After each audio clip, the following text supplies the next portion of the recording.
Hey, what's going on? Wes here. Thanks a lot for checking out this episode of I Haven't Played This Game in Years. So this time I'm going to be covering a game that I haven't played in about 15 to 16 years. Actually, there are two games. The first one is going to be Maximo, Ghosts to Glory, and its sequel, Maximo vs. Army of Zin. Now, being a big Ghosts and Goblins fan, I picked this game up, well, the first one anyway, Maximo Ghosts to Glory. I picked this game up when it was brand new, and I found it to be pretty difficult, which isn't out of the ordinary for a Ghosts and Goblins game. But I felt that because it was still an early 3D platformer, it had a lot of issues with it, and it was pretty tough. It was a challenge, that's for sure. Now, when the sequel came out, Army of Zin, I felt that it improved on a lot of things. I felt that it fixed a lot of the bugs that the first game had, and it was overall just a much more enjoyable experience. But I haven't played either game in a long ass time. So I figured, you know what, I'm going to pop these two in. I'm going to see if I feel the same way about these games and see how I feel about them now. So you know what, let's take a look.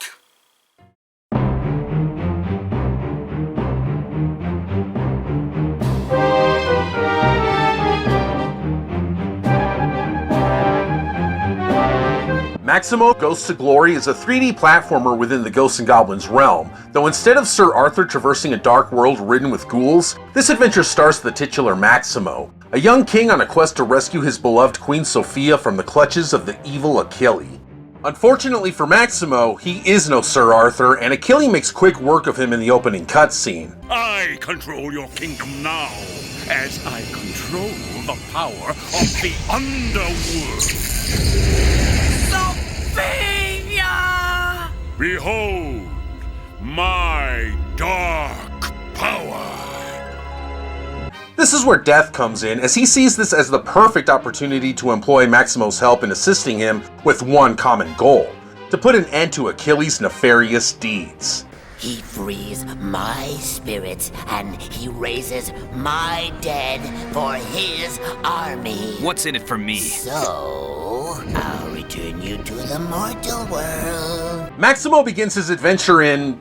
where else? The graveyard. Adhering to the archetypal Ghosts and Goblins formula, Maximo finds himself surrounded by skeletons, zombies, and gravestones. Many other tropes from Capcom's renowned franchise would surface here as well, just like the many treasure chests that rise from the earth. The protagonist dons a suit of armor, and when his life meter is dwindled down to a single unit, finds himself amongst the undead in his boxer shorts. The game retains some of the moves that Arthur was well known for in his past adventures as well, such as the double jump from Super Ghouls and Ghosts. The gold armor is also present once Maximo collects more armor pieces than he can carry, which grants him temporary invincibility.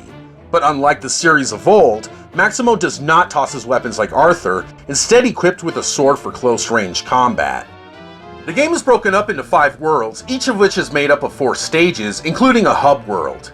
Maximo collects money, which is an invaluable resource that allows you to purchase goods such as health, extra lives, and even new boxer shorts, which can give our hero additional abilities.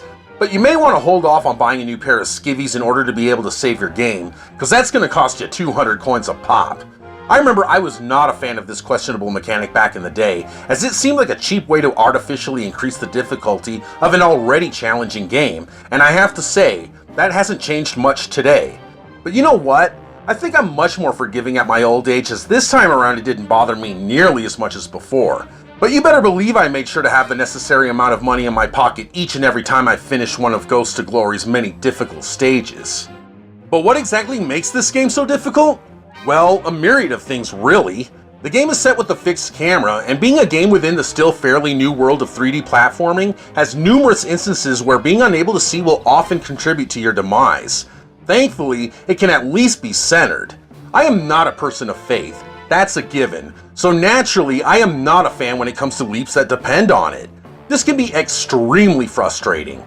On top of that, I have no sense of depth perception when playing Ghosts to Glory, so I will often misjudge how far platforms are, and even the enemies themselves. When I first played this game years ago, this used to bug the living shit out of me, but since I have years of 3D platforming experience under my belt since then, I find that now I don't suffer from this headache nearly as much as I had in the past. but when you run out of lives, you have to use a death coin in order for the Grim Reaper to resurrect you. These coins are limited, and you earn one new coin each time 50 spirits are collected, hidden amongst monuments littered throughout each stage. But Grimmy is a greedy son of a bitch, and before long he will raise the price when you want to continue.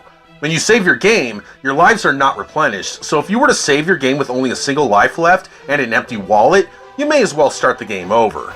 Because of this, I would often reset the game the first time I died on a new stage until I learned the layouts to avoid wasting them. Finishing a stage dying only once as opposed to 4 times will help you out in the long run, let me tell ya. But when you do lose a life, and trust me, it happens often, the game luckily is fairly generous with checkpoints in each stage.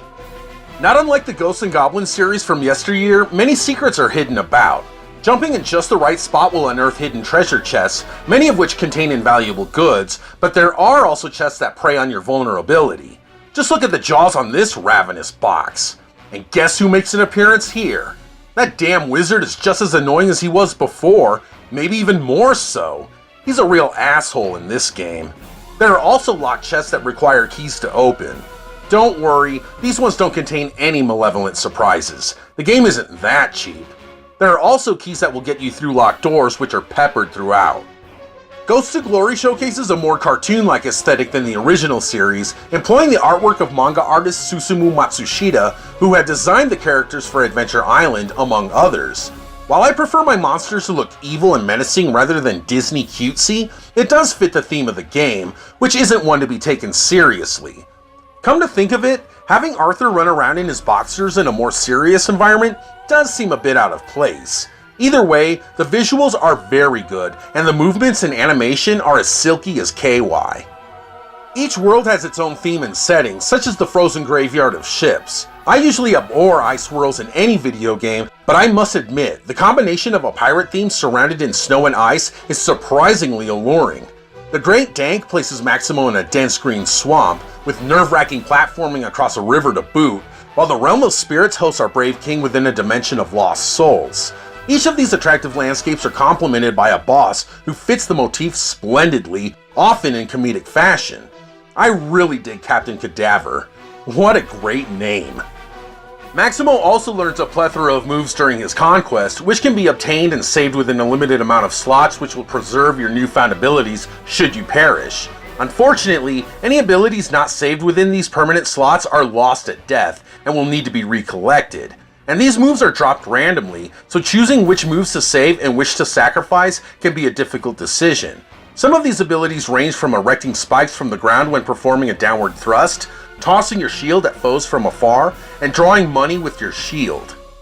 With all that Maximo Ghosts to Glory has to offer, it's much more than just a simple platformer. It contains subtle puzzles, cool items, and is loaded with secrets and unique baddies. Sure, the game has its fair share of cheap deaths and other bullshit, but for an early 3D platform adventure, that's to be expected. Hell, I still experience problems with depth perception in modern games.